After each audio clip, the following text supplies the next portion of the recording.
you may also like. A show about the things you may also like. Things like pairing food and wine. I love food. I love wine. I love how they go together. And Natalie MacLean knows how to put them together. She's authored 3 books, and her latest, Wine Witch on Fire, is really good. Natalie also has a really good podcast, which I encourage you to connect to.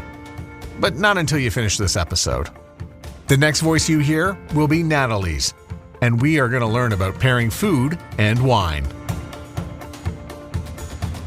I got started late, in my late 20s, but made up for lost time. So I grew up in Nova Scotia with a beer and whiskey-loving family, both of which I found too bitter. That'd be the drinks, not the relatives, though they had a good sense of humor. And so I didn't start drinking wine until I graduated from the MBA program at Western, because I then had the funds to get fancy. And my then husband and I started going out for dinner. We lived in Toronto in a small apartment. We love food, but we didn't like cooking, and I still to this day do not have those skills, which has served me well, actually. And so, our first great wine, that aha moment wine, happened at a small Italian bistro when the server said, "Would you like to try the Brunello?" And I thought it was a pasta dish. And how long after that did you make your first trip to Italy for the specific purpose of wine? I do a lot of things backwards. So we had gone to Italy before I even had a notion of writing about wine, because after the MBA, I went right into marketing in Procter & Gamble, Crisco and Pringles and food brands, but a far cry from wine. And then I went into high tech. And then it wasn't until I was on maternity leave that I actually had enough brain fog to think, oh yeah, I'll start writing about wine, because I had taken a sommelier program just for fun at night, loved it, but never thought about writing. And so I thought, well, I want to keep my brain alive. So why don't I pitch a local food magazine on finding wine and food pairings online? And that worked. And it went from there. And I didn't go back to my job after maternity leave was over. This is a very informal poll that I've done, but I find that 100% of the people who love wine also love food. Very astute. Is the enjoyment of food the gateway drug to wine? It is. It is. And I find, even to this day, it's what I lead with. Food is far less intimidating. You don't look at a mountain of cantaloupes and wonder, where's my vintage chart? How do I know which one to buy? So I offer food and wine pairing classes online at nataliemaclean.com. And I find that a lot of people are far less intimidated if we talk about food and then which wine might pair with those dishes, because no one gets uptight about food. I, however, do pick the wine first and then make the food match, but I also choose my earrings first and then the outfit. So I'm not typical. I'd be an outlier in any study you would do. I don't know too much about pairing food with wine other than it's a lot of success and failure. And somebody once just told me, and feel free to refute this, and I suspect you will. Somebody just said, why don't you just drink the bottle of wine you like with the food you like? Pair the wine to the diner, not the dinner, is one of the little bumper stickers I have. And I think you should drink what you like and not get too uptight about finding the perfect pairing, because after all, it is just wine. And if it doesn't work out, have a bun in between as a palate cleanser. But I think the other beauty of wine is its diversity, its wild range of styles, and it's worth experimenting, even if it always doesn't work out. So first of all, yes, drink what you like, but then experiment. And often what I'll advise my students is, if you're looking for something new in the liquor store and you don't want to go to your default wine that you always buy, ask someone in the store who's knowledgeable, okay, I like this wine typically. If I like this, what else would I like? If this, then that. And that will give the person an idea of your budget, your style, but get you out of your rut. How did wine transform your life? Oh, it engaged all of me as a person. So wine is encyclopedic if you want to dive into it. I often said you could do a liberal arts degree with wine as the central hub, and then the spokes it goes out to, it ties into religion and commerce and business and geography, all, I think, spheres of human endeavor. But then it's a sensual experience. So it connects the mind and body. And then even beyond that, it's a drug. So unlike food, it will give you a high, a buzz. And I love the three aspects of that: the mind, the body, and the buzz. Why is wine sexy and like beer, vodka, and tequila are not? Before sexy, I'd say communal, because I think wine is the drink of civilization and of slow conversation. And for many people, slow conversation is sexy. You don't knock back a Cabernet the way you would with a vodka shooter. You don't get a 6-pack of Chardonnay, at least most people don't, the way you would with beer. Because wine is meant to be consumed slowly, often with dinner and with friends. And so I find that lends itself to a lot more sensual enjoyment. Is it possible to pair fish with a red wine? Yes, it is. Feel free. This is your license to chill. So if you look at different types of fish, meatier ones like tuna and salmon almost cry out for a more full-bodied wines. Now you can get full-bodied whites and your Chardonnays and so on, but I love a Pinot Noir, which is a medium-bodied red that's smooth, doesn't have a lot of tannins, that furry mouth feeling you get from walnuts, and it's beautifully paired. But then again, fish, like every other protein, is the blank canvas often. And so it's how you prepare it, what sauce you use, how you cook it. So chicken is even more of a chameleon.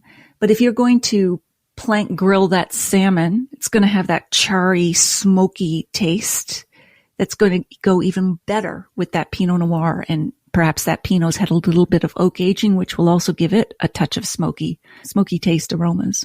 You said smoky? Can I go Zinfandel? Oh, with the fish? Yeah.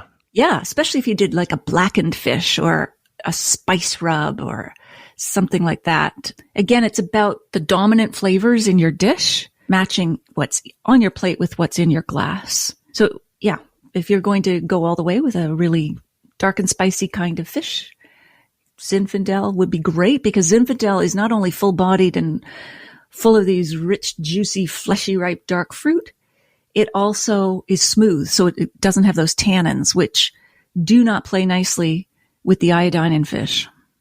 Why does Chianti work with tomato-based foods? What grows together goes together.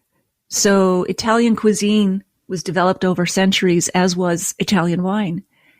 And some of the similar soil, weather characteristics will come out in both. So Chianti has a natural, enlivening, sort of nervy, edgy acidity. And that's what you get in a lot of tomato sauces, from the acidity in the tomatoes. And so they are companions and often equal in weight and flavor and body. How many mistakes do you have to make to get really good at this? Many. I'm still making them. I'm wondering if, like, talking here today is one of them. No, I'm just kidding. I always think of myself as an enthusiastic amateur.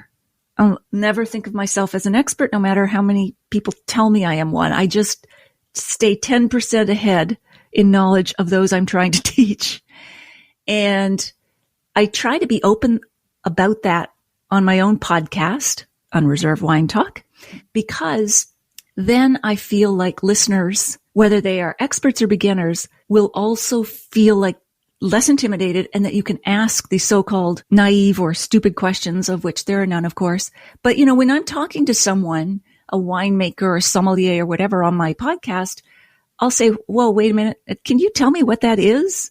Malolactic fermentation, carbonic maceration. It's not a technical show, by the way, but sometimes these words come out, and I like to stop and say, okay, just let's back up. What does that mean in real terms or in lay people's terms, so that we can understand what you're talking about?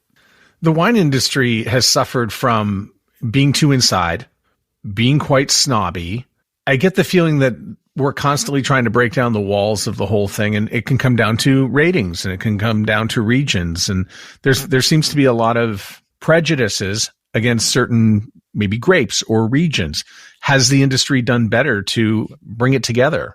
There are certainly still a lot of stratifications and hierarchies and classifications and scores, and, price drives prestige, auctions, and so on. So it's a world that is still enmeshed in that quite a bit. But things are changing. These are broad generalizations, but I think, that a whole lot more needs to be done. I mean, Bordeaux, for example, one of the most prestigious regions in France, still sells its wines based largely on the 1855 classification that largely based the quality of wines based on the prices they were fetching then. So it's an entrenched kind of categorization. Whereas if you think about it, wine itself is cyclical and circular and seasonal, from the harvest to the, cropping of the grapes and then the cane pruning in winter and so on. It goes around and comes around just as it does in your glass when you're swirling it. How have your tastes changed over the years? Maybe that you were in your 30s, you were hot and heavy on a particular brand or grape, and maybe that doesn't work later in life. Have you changed your taste at all? Yes, I used to try to get the most bang for my buck. So I thought the more alcohol the wine has, the better it must be, because the faster I'm going to get a buzz. And so I loved full-bodied Australian Shiraz, and caveat now, not all Australian Shiraz is high alcohol. There are lots that are made with good balance and moderate alcohol. But my taste have changed over time, just as my taste in music has changed, in movies, in men. And I like something that's more balanced, not all muscle up front, a little bit more intellectual, like Pinot Noir. It is the heartbreak grape for a reason, in that it's really difficult to grow. And the self-described pathological optimists who make this wine do it because they consider it kind of a holy grail, because when it's good, it's great, it's sublime. It's a taste experience that you won't forget. And often I remember who I was with, where we were, even what I was wearing. I mean, it just goes straight to memory. And when it's bad, it's terrible, just awful. It can be unripe, green, vegetal, just ugh. So I love that excitement, that sort of wine on the verge of a nervous breakdown. It's more interesting, just as it is with people. So, I find like Cabernet is solid and steady and can be boring. Not all of them, of course. But Pinot Noir, you have that thrill of, is it going to be great or terrible? And so I have changed in that respect, in that I am a pathological optimist who keeps ordering and buying Pinot Noir.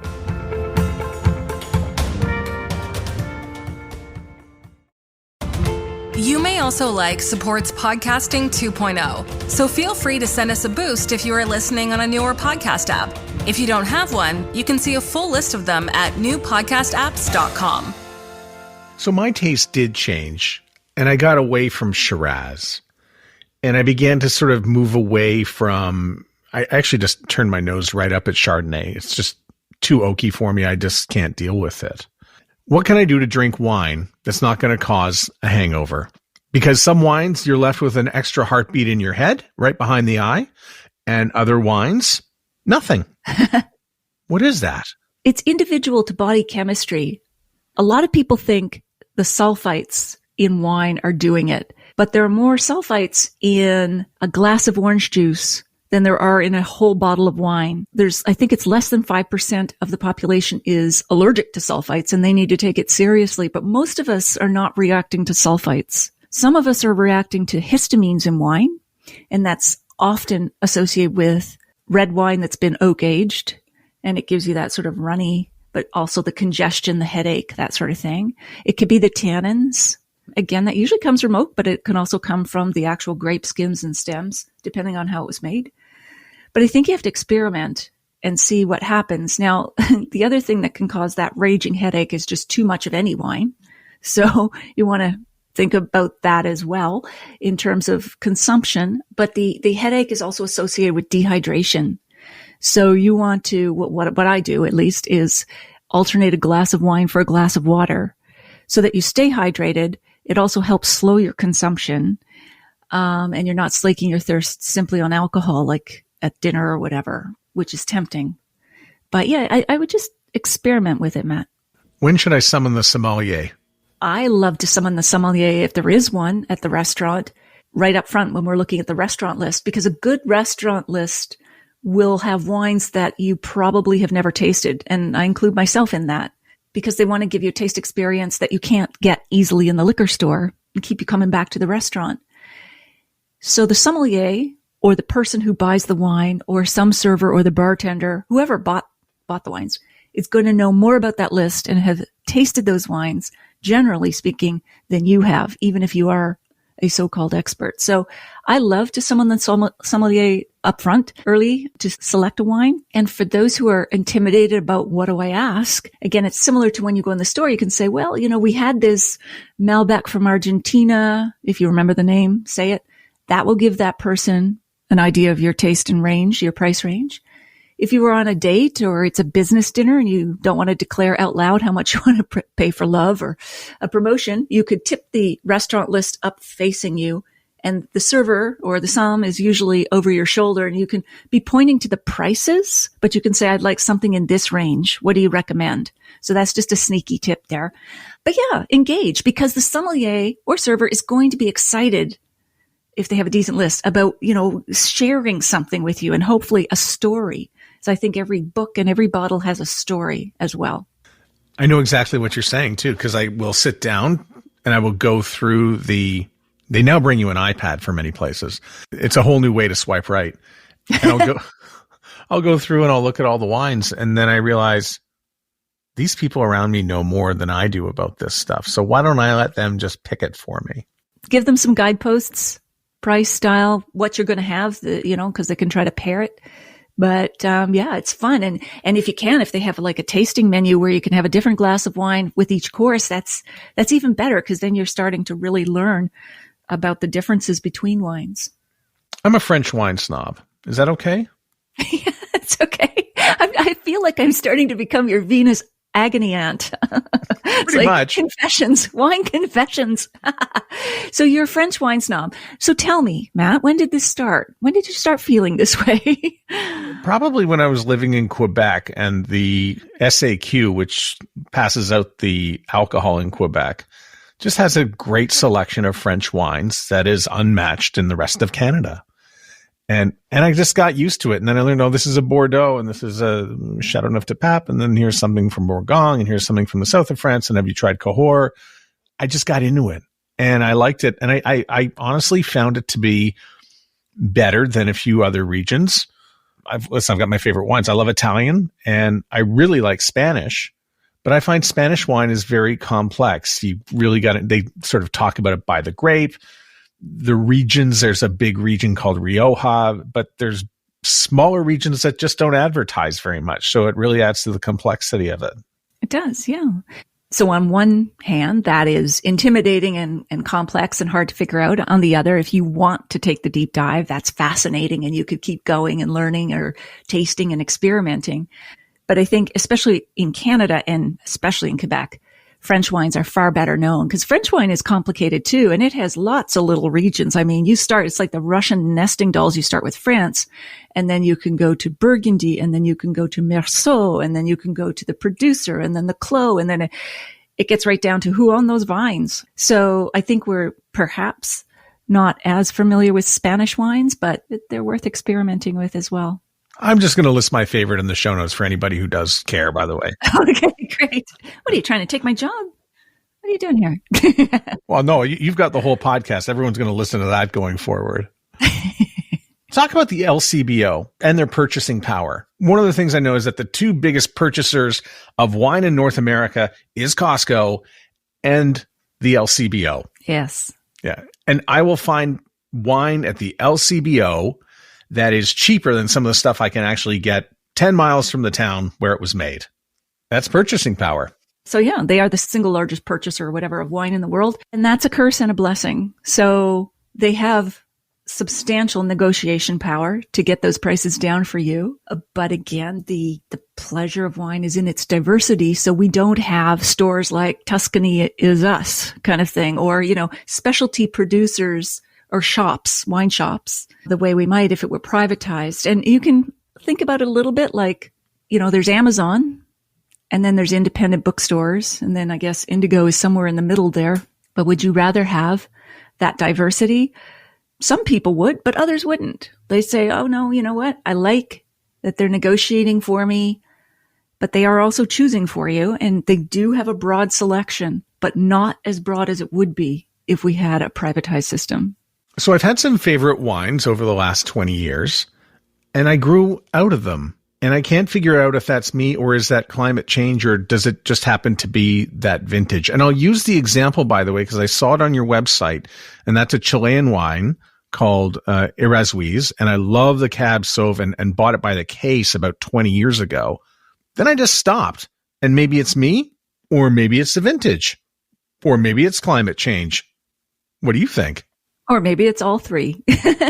But Chile actually has a very consistent climate. They're blessed with a lot of natural good things when it comes to wine. They have the snow melt from the Andes, so they don't have to irrigate. They have this nice warm climate, unlike Canada, where we are challenged with a cool climate, which makes winemakers work a little harder with mold and mildew and rot, and then certain varieties don't ripen here. So the climate's pretty consistent.